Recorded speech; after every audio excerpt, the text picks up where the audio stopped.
Coming up on Citrus TV News live at 6, campus was busy over the weekend with homecoming festivities, including an appearance from James Franco. The suspect in the Minnesota mall stabbings has been identified and has connections to terrorism. And we have your full recap on the best of the Emmys. Citrus TV News starts right now.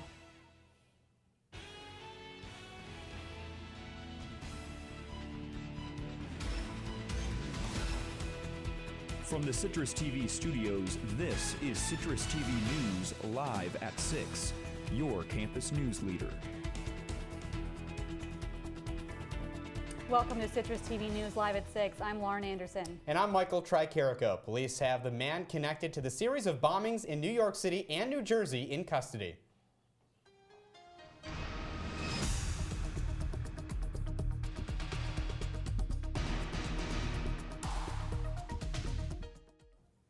Ahmed Rahami is being treated today at the hospital with a leg wound after a shootout with police in Linden, New Jersey. They found Rahami sleeping outside of a bar after concerned citizens called the police. Rahami shot at police officers and 2 officers sustained minor injuries. Rahami is suspected to be behind the bombing Saturday in Chelsea, New York City and in Seaside Heights, New Jersey. He is also connected to pipe bombs found last night in Elizabeth, New Jersey. One of those bombs exploded when the bomb squad tried to disarm it. There is an increased police presence in New York City following the bombings, and President Obama spoke today and expressed gratitude that no one was killed and reassured Americans that officials are working to keep Americans safe. Moments like this, I think it's important to remember what terrorists and violent extremists are trying to do. They are trying to hurt innocent people, but they also want to inspire fear in all of us. We all have a role to play as citizens in making sure that we don't succumb to that fear. And there's no better example of that than the people of New York and New Jersey.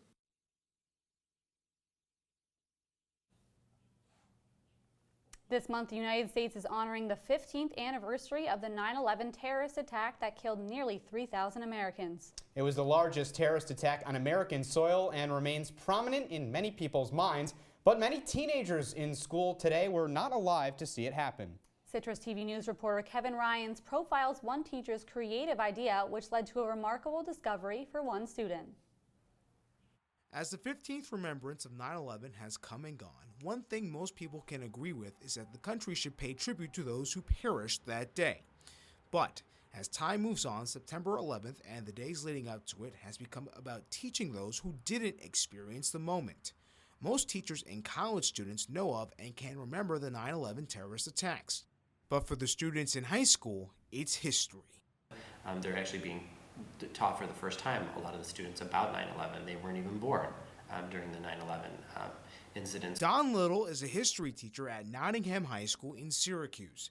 The challenge for this 23-year teaching veteran is to make 9/11 as real to his students as it was to him on that day. I tried to give them the personal experience of what it was like for me that day here at Nottingham. A person who lived in my freshman dorm was a New York City firefighter, and he died that day.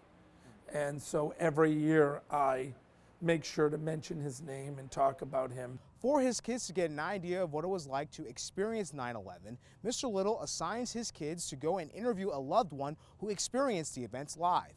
When one student interviewed her grandmother, she got a surreal surprise. I was in shock. Janiska Barrios' grandmother worked in the World Trade Center in 2001. She used to work there like 2 years. She was working there 2 years. But she moved out of that job 2 weeks before the tragedy happened of 9/11. And we had a cousin. He used to work on the 2nd floor. And since that day, we don't know nothing about him. Barrios says the shock and awe of the conversation has made her appreciate the 9/11 remembrance and her grandmother that much more. I felt like, wow, like I didn't learn nothing that came out from the TV, but I learned something that came out from my grandma. Try getting that lesson from a textbook. Kevin Ryans, Citrus TV News.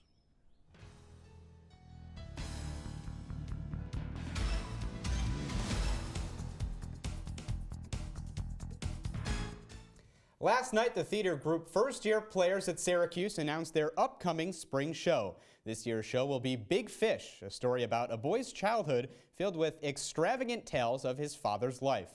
The main character, Will, begins to question his father's stories as he grows older and goes on a life-changing journey to discover his father's real identity. Auditions for the show will be in January. And Career Week kicks off today at SU with an internship fair in the Shine Student Center. More than 250 potential employers, alumni, and recruiters will be on campus this week for the fair. Career Services has organized the week-long event to help students find internships and make connections. Events will continue throughout the week, including seminars and college-specific career fairs. A longtime National Geographic writer and editor is coming to the Newhouse School on Thursday to give a presentation on feature-length storytelling. Don Belt will speak in the Herg at 5:30 p.m. Belt partnered with the Pulitzer Center on Crisis Reporting to lead a conversation about incorporating multiple disciplines into long-form stories. Belt is currently a journalism professor at the University of Richmond. This past Saturday, one of Hollywood's biggest stars came to Syracuse as part of the homecoming festivities. James Franco brought insight to students about things ranging from his spirit animal to best advice he's gotten. Syracuse students were able to ask questions of the actor and professor during the lightning round of the Q&A session. Franco also hinted that he'll be making an appearance on Broadway once again, so stay tuned. And a Syracuse University football legend is now immortalized with a statue in Cleveland, Ohio. Former Browns running back Jim Brown says he is honored to have a statue outside First Energy Stadium. This is the first statue ever put up of a Browns player outside the stadium. The Syracuse alum posed for pictures and waved to fans at the unveiling ceremony yesterday before the Browns home opener. And coming up, the United Nations General Assembly kicks off today. We'll tell you what was discussed. And also why gas prices are increasing in East Coast states. CitrusTV News will be right back. It was a warm weekend, but the first official day of fall is quickly approaching. Can we expect the warm weather to continue, or is fall sweater weather heading our way? I have the answer coming up in my full forecast. Well, Thomas, you've got pre-diabetes. But with more exercise and a change in diet, it can be reversed. I've tried exercising. It just makes me hungry for bacon. I love bacon, too. And who really likes to exercise? Not me. Me neither. Nobody. So we're good? What? Oh, you still have pre-diabetes. Big time. Welcome to OPP. Orange Press Pass is your ticket inside the Syracuse locker room. Hear from the coach. You can't make it. You're shooting 15%. I really believe that we're going to start something. And play. Just cutting down the net, I can feel the goosebumps. Get in-depth analysis, reports on site, and more. It's all right now on Orange Press Pass. Orange Press Pass. Live after every Syracuse game. Here's your check.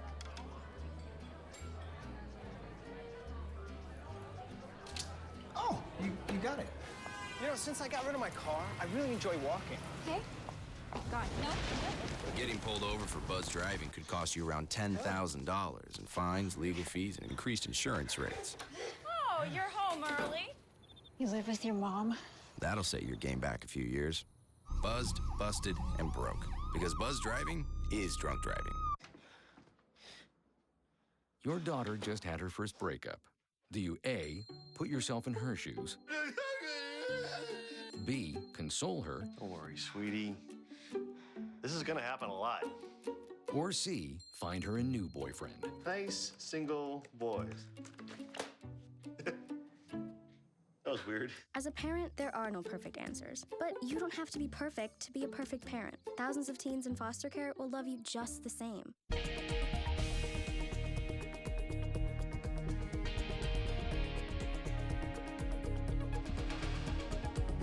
Federal law enforcement officials say the man who stabbed 9 people at the Crossroads Center Mall in St. Cloud, Minnesota, has been identified as Dahir Adon. The 22-year-old was fatally shot by an off-duty police officer.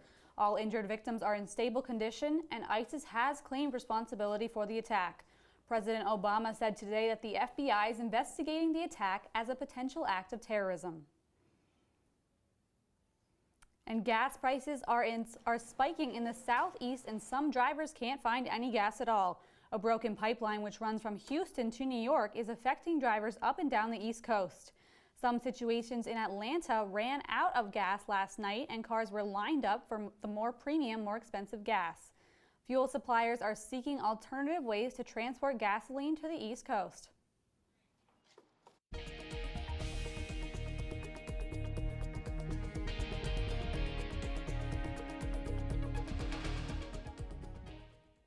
The United Nations Assembly began today in New York City. More than 140 world leaders will meet and discuss global issues. Topics on the agenda include the growing refugee crisis in Europe, the civil war in Syria, terrorism, and North Korea's recent nuclear tests. The assembly will be the last that both President Obama and UN Secretary Ban Ki-moon attend in their respective offices.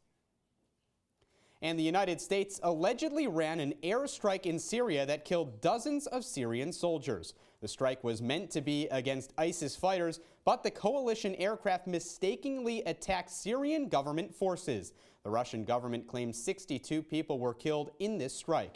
This incident comes a week after the United States and Russia agreed on a ceasefire in the area. Initial reports suggest that the rebel group Jaish-e-Mohammed is responsible for a raid on an Indian military base that left 17 soldiers dead. The base is located in the highly disputed area of Kashmir along the Indian-Pakistan border. At least 30 soldiers were wounded in the attack, and 4 of the militants were killed. The United States State Department released a statement condemning the attack and showing continued support for India in the fight against terrorism.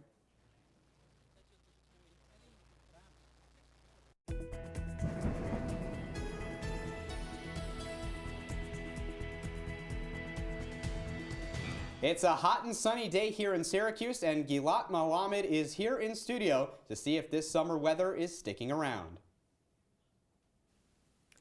Well, right now, this is what the United States is looking like on the last official week of summer.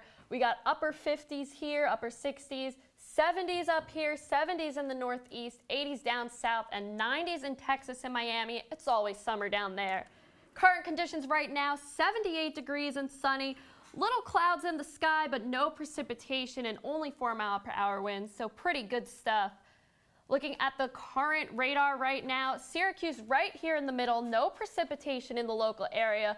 All that precipitation's down to the southeast of us over by the water. And current temperatures around the area, everywhere is in the upper 70s, Syracuse at 78, Penn Yan at 79, close to 80, but nothing's hitting 80s right now. And waking up tomorrow, 63 degrees and sunny, partly cloudy as the day goes on, but only a 15% chance of rain midday, so don't have to worry about an umbrella. And as we move into tomorrow later in the day, 68 degrees at 9 a.m. We're going to be hitting 80 by noon. Clouds are going to clear up at around 5 p.m. And looking ahead to our 5-day forecast, Tuesday, high of 84, low 54. Wednesday, 80 and low of 56. Thursday, the first official day of fall, a high of 84. Not really fall-like there. Friday, 78 and 53. And Saturday, gonna cool down a lot, high of only 66. All right, Gilad, late last week, temperatures dropped a little bit, but for this week, what can we expect to have to wear? This week, we're still going to be in the 80s. It's still going to be really nice out, so I would keep the shorts on and just kind of make summer last as long as you can. Fantastic. Great news. Thank you. And coming up on Citrus TV News, live at 6, we're going to have what to expect from the upcoming presidential debates. And we'll have a recap of the Emmys. Don't go anywhere. That my voice sounded like a possessed baby doll. That no one would ever love someone as stupid as me. That I was fat, ugly, Disgusting. The effect of bullying is potent. We will no longer be the silent majority. Now, when you see online bullying, there's something you can do about it. We're gonna take action with the I. I am a witness. I am a witness. I am a witness. I am a witness. I am a witness, and so are you.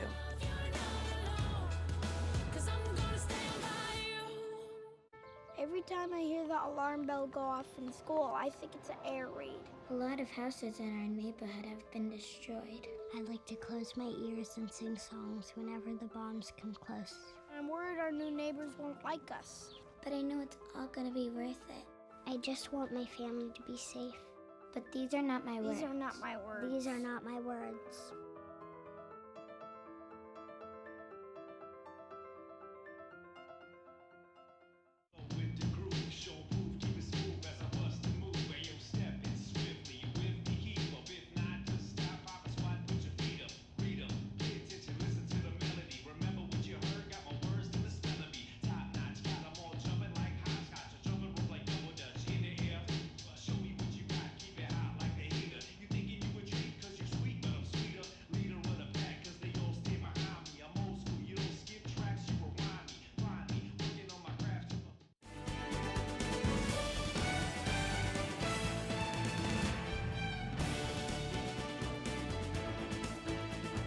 The first of 3 presidential debates is 1 week away and will only feature the 2 major party candidates.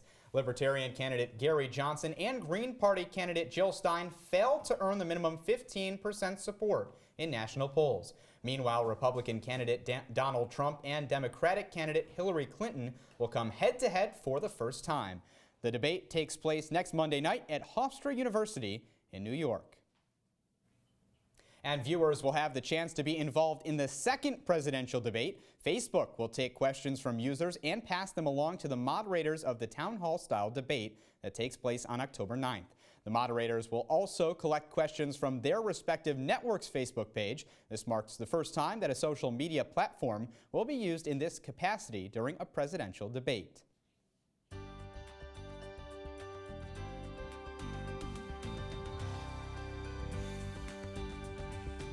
The Florida Department of Health has tripled the size of the Zika transmission zone in Miami. This decision came after 5 people in this area experienced symptoms consistent with the Zika virus. There are now 35 non-travel related cases of Zika in Miami. While the area in Miami is expanding, Florida is expecting to lift the zone in Wynwood earlier this week. The use of a controversial insecticide has reduced the impact of Zika in these areas. However, Congress has yet to pass a funding bill to help officials fight Zika in the United States. And brain cancer has surpassed leukemia and is now the deadliest cancer among children and teens in the United States. According to the federal study, this change is due to the great advancements in the treatment of leukemia and general stagnation in the treatment of brain cancer. Between 1999 and 2014, brain cancer and leukemia were responsible for more than half of all cancer-related deaths among children. And this report also shows a 20% decline in cancer deaths among children and teens since 2001.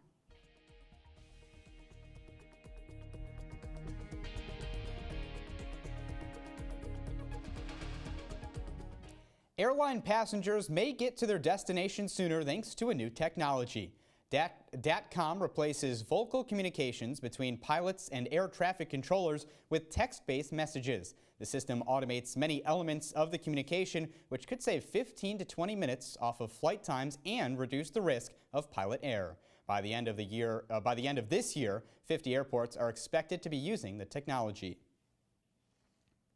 And Harry Potter fans have the chance to live in the house Harry Potter grew up in if they have $620,000. The house deemed number 4 private drive in Harry Potter world is now on the market. The suburban house was the set for the Dursleys' home in the Harry Potter movies. Its most prominent feature is, of course, the cupboard under the stairs.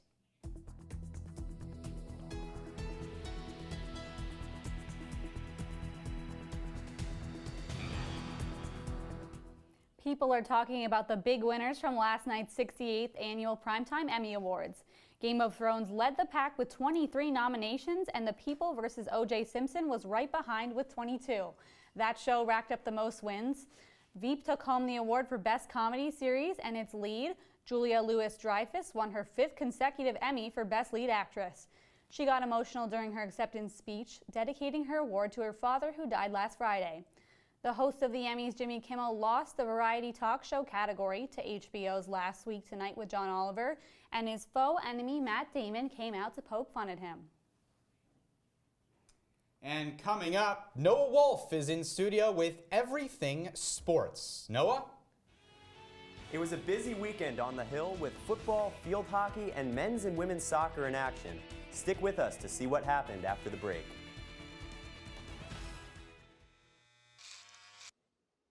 You've messed up your son's haircut. Mom? Do you A, try to fix it? Like it never happened. B, work with what you got? Or C, show solidarity?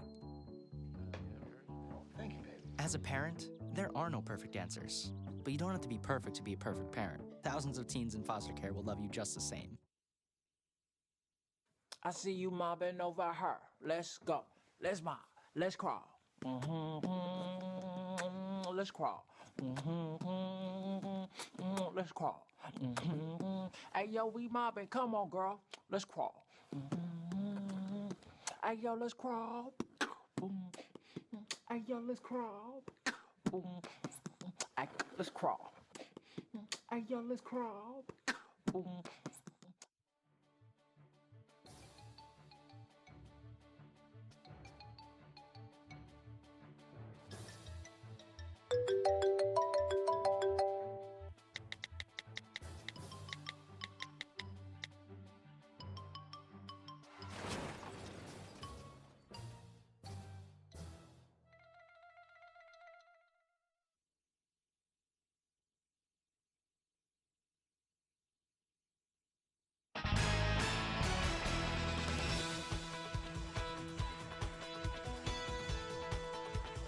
It was homecoming weekend in the Dome, and the football team had a date with the University of South Florida.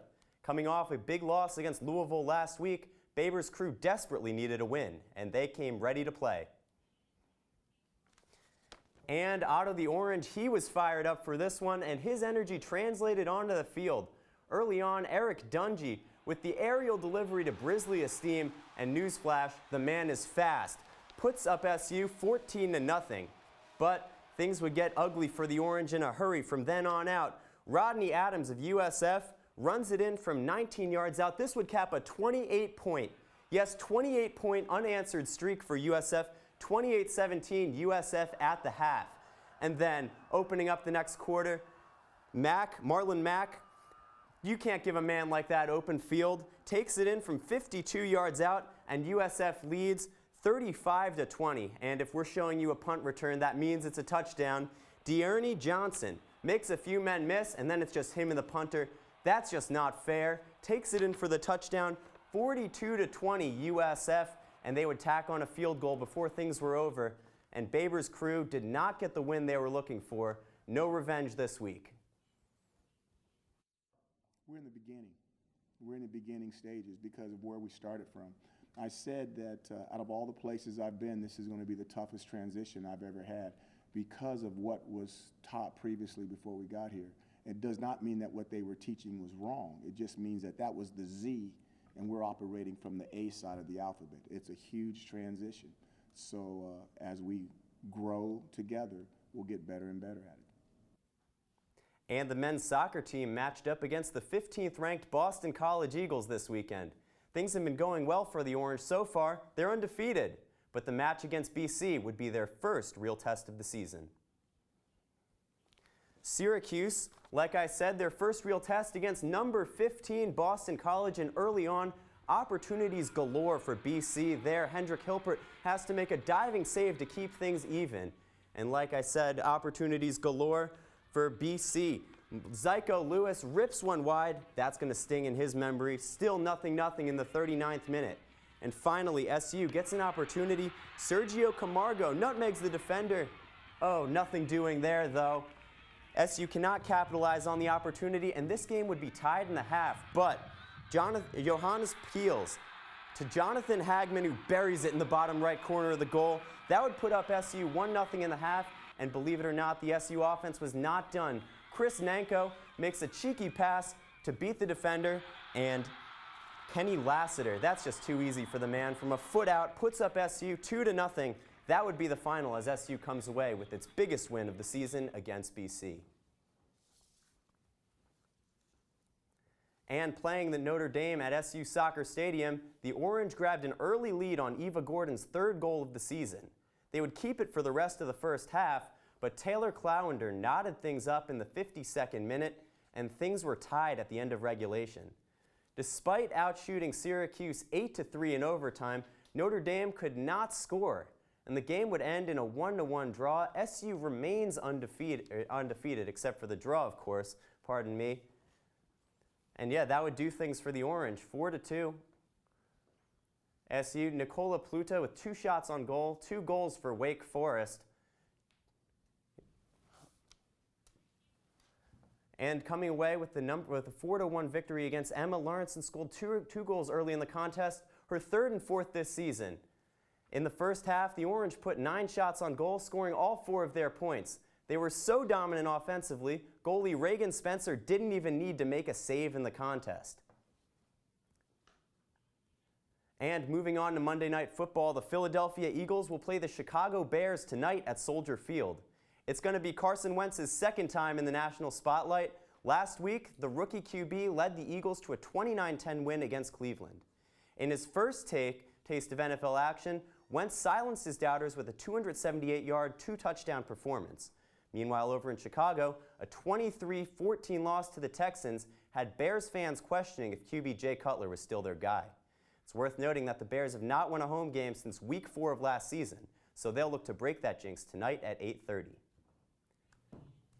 And it was announced the Orange Madness will be October 21st of this year, so something to look forward for SU sports fans. All right, thanks so much, Noah. And coming up, we'll have one last look at your weather. We'll be right back.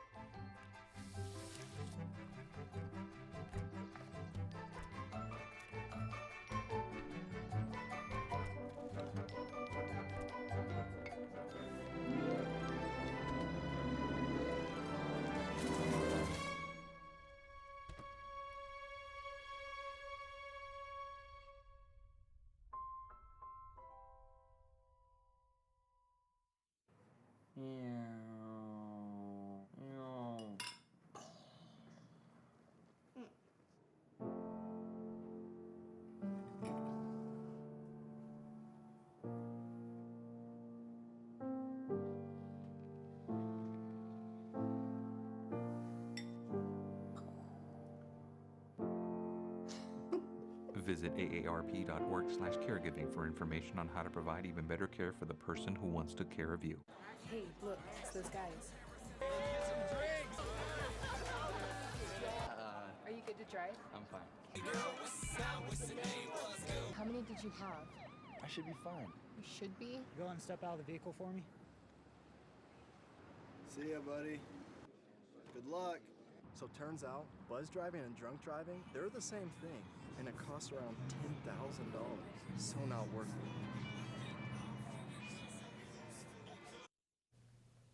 All right, and we're back with Galat. Do you think we're going to see any rain this week like we did last night? Good news is no rain this week, but it is Syracuse, so let me just knock on wood.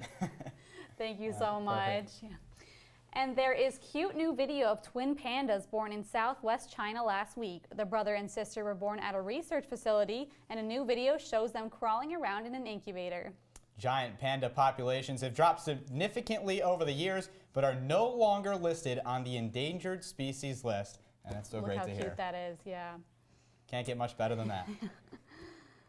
Well, that's all for Citrus TV News tonight. Make sure to follow us on Twitter at Citrus TV News and visit our website, citrustv.com, for information on these stories and more. I'm Michael Tricarico. And I'm Lauren Anderson. Have a great night, Syracuse.